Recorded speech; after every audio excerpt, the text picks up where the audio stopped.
Let's move on to the next question. See, can you see a triangle here? Three charges are kept. Identical charges are kept at the vertices of the triangle. It's an equilateral triangle. All sides are equal. And you must find out the net force acting on the charge at the vertex C. So this is C. If you name the triangle as ABC, this is the vertex C, and you must find out the net force acting on the charge at the vertex C. So you are supposed to use the superposition principle here. Now, here, see, all the charges are identical, and this is an equilateral triangle, so the angle between each sides will be 60 degree, right? Next, thus we need to find out the total force acting on the charge placed at vertex C. So this plus Q charge will exert a force on the plus Q charge. What will be the direction? It repels this plus Q charge. So this will be the direction of the force exerted by B.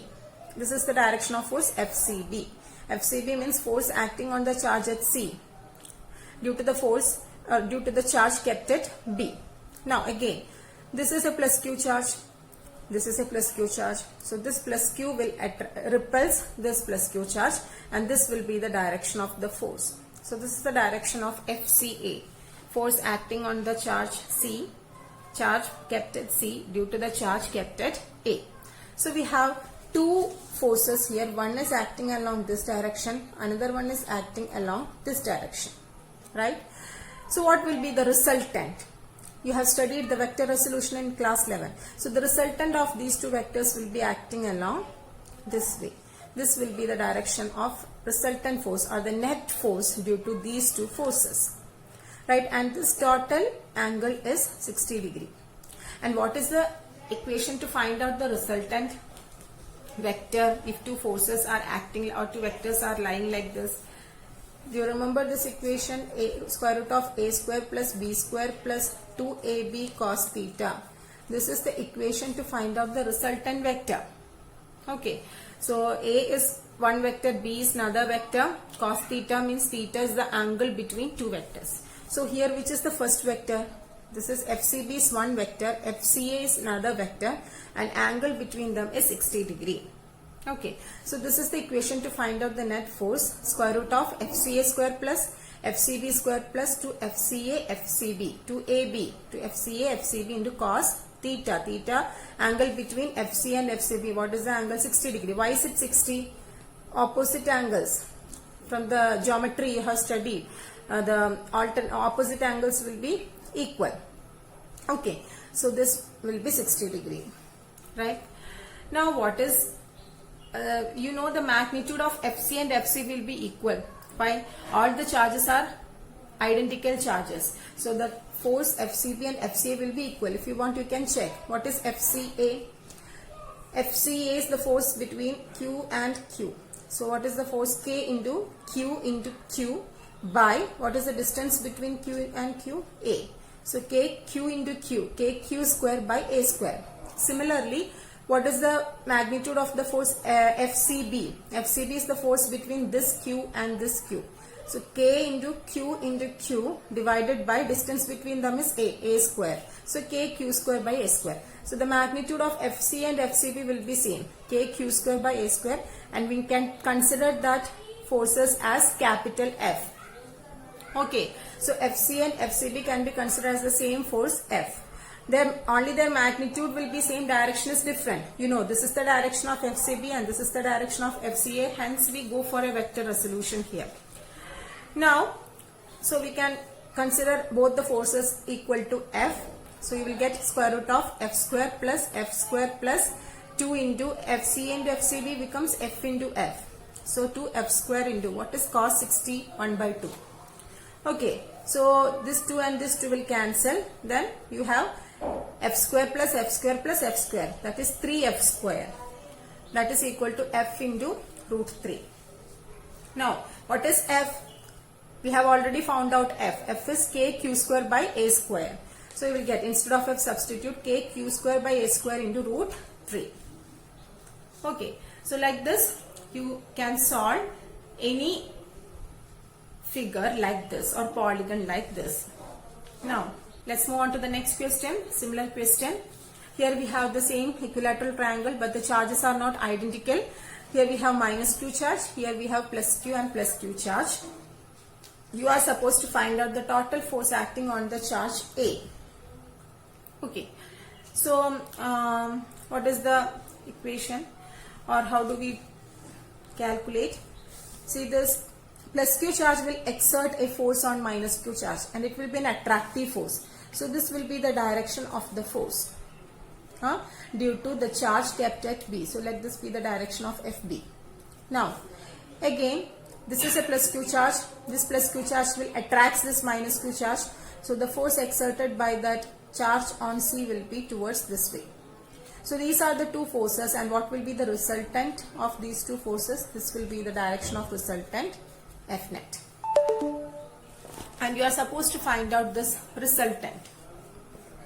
Okay. So how will you find out? Yes, the same equation, square root of a square plus b square plus 2ab cos theta. So here which are the two forces? FAB square plus FAC square plus 2FAB into FAC cos, what is the angle between them? Equilateral triangle. It's an equilateral triangle, so the angle between them is 60 degree. So cos 60. Again, what will be the magnitude? Magnitude will be here. For this force, the magnitude is K into Q by A square. Don't consider the sign because we have already considered the direction, so no need to consider the sign. Now, FAC, K into Q by A square. So both the magnitude of both the forces is equal, and we can consider it as capital F. So we can proceed in the same way, and you will get the same result, square root of 3 into KQ square by A square. Okay. Now let's move on to the next question. Here we have a square, and three charges, identical charges are placed at the three corners, and a minus q charge is placed here at the corner C, on the corner C. So you are supposed to find out the net force acting on the charge at C. Okay. So here on the charge minus q, three charges will exert force. Charge at charge at A, charge at B, and charge at D. So what will be the direction? This plus q charge will attract this charge. So this will be the direction of force due to the charge at B. This plus q charge will attract this minus q charge.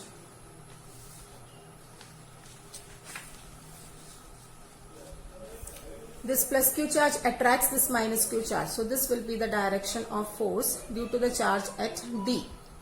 Again, this plus q charge at A will attract this minus q charge. So this will be the direction of the force due to the charge kept at A. So three forces are acting here on the charge minus q. Which are the three forces? Which are the three forces? Yes, FD, FB, and FA. And you need to find out the resultant of these three forces. So what is the procedure? First, we need to resolve these two forces, FB and FD. So first consider FB and FD forces. Okay. Just consider FB and FD. That means these two forces first. Don't consider the force acting on the charge minus q due to this plus q charge. Don't consider that. Just consider these two forces, FB and FD. Resolve it. So what is the resultant? Yes, this will be the direction of the resultant force due to these two forces. And how will you find out that resultant? Square root of FCD square plus FCB square plus 2 FCD cos 90. Because the angle between these two forces is 90. So cos 90. And you know cos 90 is 0. So this term is removed. And we have only FCD square plus FCB square. And what is the expression, or what is the magnitude of these forces? See, this is FCD, this force. So what will be the magnitude? K, Q by A square. The distance between these two charges is A. So K, Q square by A square. No need to consider the negative sign because we have already considered the direction. Now what is FCB? So this is FCD. And what is FCB? FCB is also K, Q by A square. A is the distance between these two charges. So the magnitude of FD and FB, these two forces are same. Actually, FCD and FB means the same force. FCD and FD means the same force. Okay. So their magnitude will be same F. So here instead of FCD and FCB we can substitute F. So you will get square root of F square plus F square equal to square root of 2F square, that is F into root 2. So this is the resultant of these two forces. Now this resultant and the force due to A both act along the same line, right? Resultant is acting along this line and the force due to charge on A is also acting along this line. So both the forces act along the same line. So what will be the total force or net force here? Yes, when two vectors act along the same line, the resultant is obtained by just adding the two forces. So the F net or the net force is obtained by adding F resultant and FA. What is F resultant? We have already found out F resultant. What is that? F root 2 plus FA. What will be FA? FA is the force exerted by plus Q charge on minus Q charge. So what will be the magnitude of FA? K into Q divided by square of distance. What is the distance between these two charges?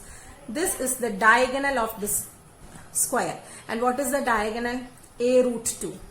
Okay, so the diagonal of the square is A root 2. So what will be the magnitude of the force due to the charge kept at A?